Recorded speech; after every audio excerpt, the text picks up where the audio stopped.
kokia keiščiausiai vietoje esi koncertavus? Blemba, neatsimenu. Aš pasakysiu tada. Ai, okei, tu pasakyk. Pasakyt? Mes šį parilą, mes labai nežinojom rašyti tau ar nerašyti, bet galvom, nu gerai, pabandysim laimę. Esat matę Šaltį realybės šou?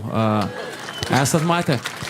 Blemba, kaip keista buvo kviesti Jessica, kad jinai atvažiuotų į sodybą, kur 1,5 valandos, ten 2 valandas važiuoti reikia į Lietuvos šiaurę. Atvažiuoja, nu, bet žodžiu, parašiau Jessica, jinai sutiko, labai gražiai viskas ir jinai atvaro ir aš matau, jinai pilną setą atsivežė, o mes sėdim, belė kaip šalta, nėra šildymo, su elektra hujovai, visi pavargė, visi kai kurie prigėrė. Ta prasme, man taip gėda buvo, kai Jessica atvarė ir sako, kur aš galėčiau pasigrimuot gal dar. Aš toks viršui šiaip grimerinė pas mus.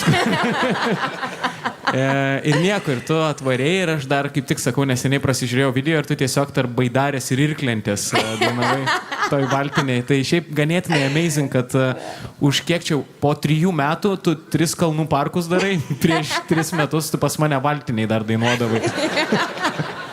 Tai jau tada tikrai jau buvai po rugpjūčio, nes prisimenu, jį dainavai, tai jau buvai, jau big buvai, bet sakau, tai, kad tu atvarėjai ir dar mano mašiną turėjai vairuoti ir apsimes, kad tave nukabino Evaldas Karosas. Nu, žodžiu, crazy. Aš net nežiūrėjau.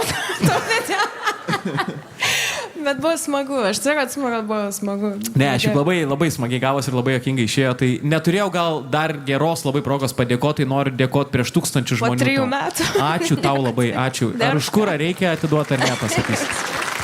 Ačiū.